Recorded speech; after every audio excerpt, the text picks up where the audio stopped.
अभी हम पढ़ेंगे काइनेमेटिक्स का one shot, 1D plus 2D mains plus advance fast पढ़ेंगे।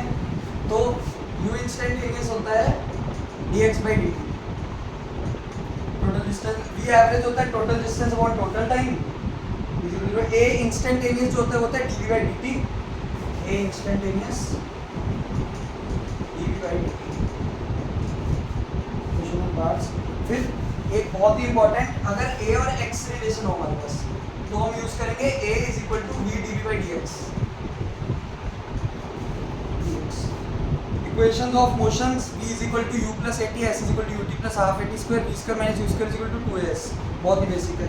इनडेफिनिट इंटीग्रेशन, जब भी इनडेफिनिट इंटीग्रेशन मारो, जैसे इस क्वेश्चन में अगर यहाँ ax का फंक्शन होता तो a dx की इंटीग्रेशन और v dv की इंटीग्रेशन मार के कांस्टेंट ऑफ इंटीग्रेशन ही बोलना, तो उसके लिए लिमिट्स लानी पड़ती है, वो क्वेश्चन में कंडीशंस गिवन होती है नॉर्मली। फिर उसके बाद अगर एक ऑब्जेक्ट को ड्रॉप कर दिया जाए हाइट x से, एक एक ऑब्जेक्ट को ड्रॉप कर दिया जाए, तो जब वो यहाँ तक पहुँचेगा इस पॉइंट तक, तो उसका t होता है √2h/g। ड्रॉप्ड वर्ड का मतलब, जब भी ड्रॉप लिखा हो तो उसका मतलब होता है u 0, इनिशियल वेलोसिटी 0 है। तो इस केस में t अपना आता है √2h/g, v अपना आता है √2gh।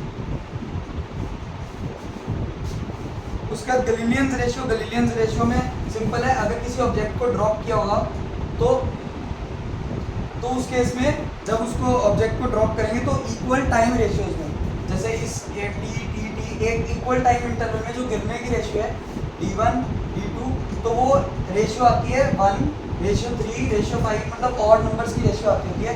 पहले टाइम इंटरवल में अगर 1 कवर किया तो अगले टाइम इंटरवल में सेम टाइम इंटरवल में जो d2 होगा वो 3 टाइम्स कवर करेगा।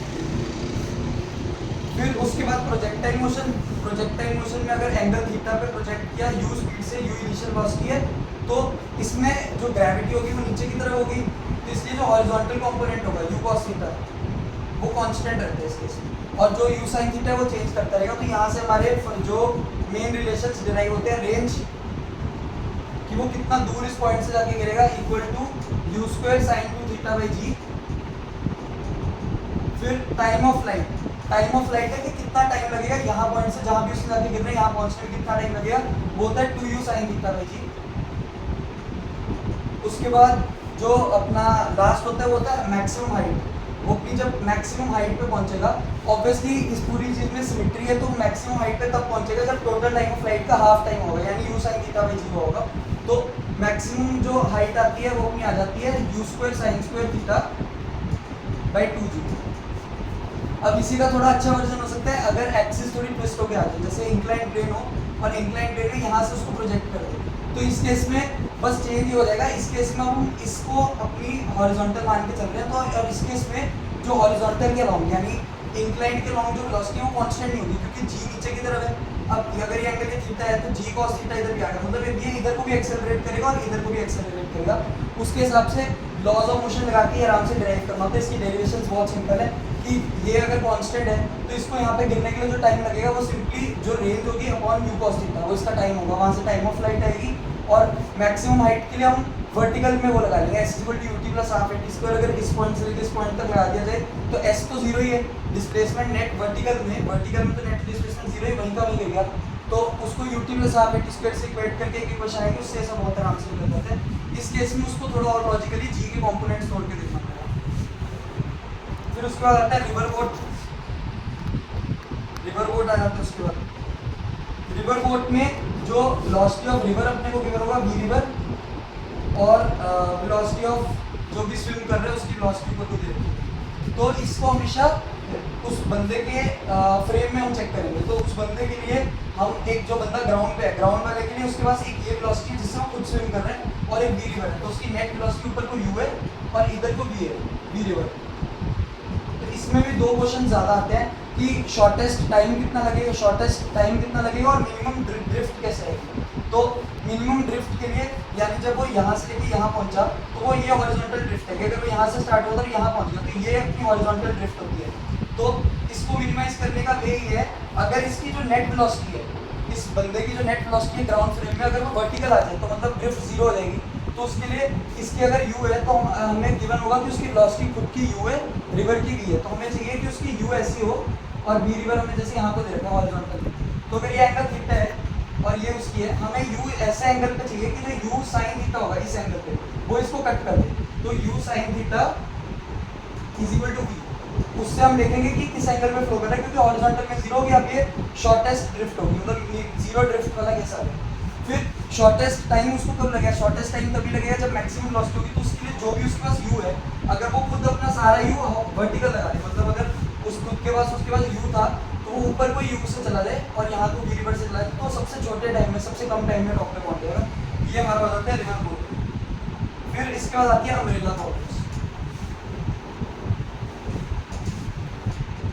अम्ब्रेला प्रॉब्लम्स में नॉर्मली रिलेटिव वेलोसिटी से देखा जाता है। सबसे पहले रिलेटिव वेलोसिटी होती है, अगर ये v2 से जा रहा है और ये v1 से जा रहा है, तो रिलेटिव वेलोसिटी हमेशा डिफरेंट फ्रेम्स में देखते हैं। जैसे v2 की फ्रेम में अगर 1 की वेलोसिटी देखेंगे, जिसको लिखेंगे v1 2, ऐसे लिखा करते हैं कि v of velocity of 1 with respect to 2।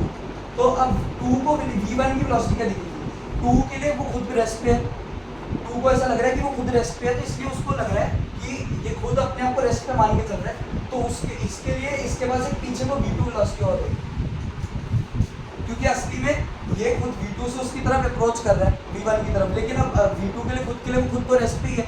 अब वो खुद रेस्ट पे है, तो जो v2 है उसको v1 की वेलोसिटी लिखेगी v1 माइनस v2। वैसे ही अगर v1 इधर की तरफ होता और v2 इधर की तरफ होता, तो v1 के फ्रेम में अगर v2 की हम देखेंगे तो v1 खुद के लिए तो रेस्ट पे ही है, लेकिन असली में वो v1 से यहाँ से अप्रोच कर रहा है, v2 से यहाँ से अप्रोच कर रहा है। तो इसके फ्रेम में अगर t = 1 सेकंड पे ये v1 चलता तो इसकी v1 स्पीड होगी, वो t एक सेकंड में वो v2 चलता तो उसकी स्पीड v2 होगी।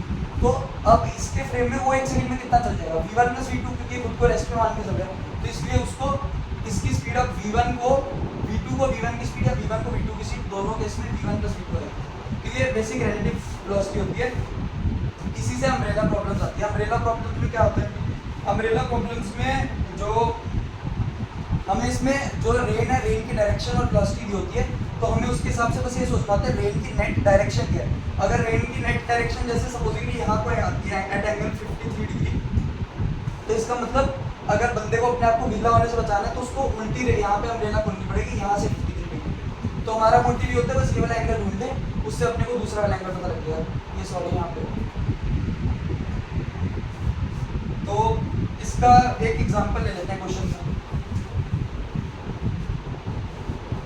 अगर एक इंक्लाइन प्लेन हो 37 डिग्री वाला, इसमें जो पर्सन है उसकी वेलोसिटी यहाँ ऊपर को दे रखी है v = 50 km/h,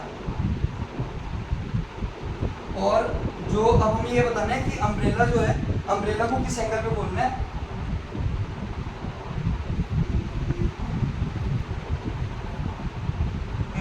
तो इसके लिए हमें रेन की वेलोसिटी दे रखी है, हमें रेन की वेलोसिटी दे रखी है इस केस में -24 i कैप -32 j कैप, और मैन की वेलोसिटी में दे रखी है v ऑफ मैन अपनी हो गई, ये हमें इसको कंपोनेंट्स में ब्रेक करनी है, तो 40 i कैप + 30 j कैप बस।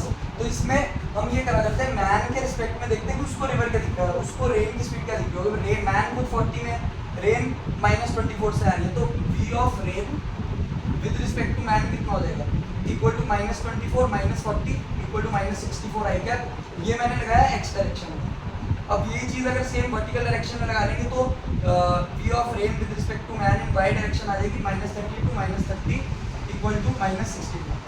तो ये क्या, तो मतलब अब मैन को जो रेन है, रेन की स्पीड दिख रही होगी, जो मैन है, मैन को रेन की स्पीड नेट दिख रही होगी पीछे की तरफ 64 और नीचे की तरफ 62 बस। तो यहाँ से हम ये वाला एंगल निकाल लेंगे, इस एंगल को अगर थीटा है तो इसको बंदे को जो अपनी अम्ब्रेला है वो यहाँ पे वर्टिकली ऑपोजिट एंगल से इस थीटा इधर खोलनी पड़ेगी। जो थीटा आएगा, थीटा अपना आ जाएगा tan इनवर्स ऑफ 64/60। ये रेन प्रॉब्लम होती है। इसके अलावा इक्वेशन ऑफ पैराबोलिक, जिस पैराबोलिक में थ्रो होता है उसकी जो इक्वेशन होती है वो आ जाती है y = x tan α × 1 - x/r। ये अपनी प्रोजेक्टाइल मोशन की इक्वेशन होती है।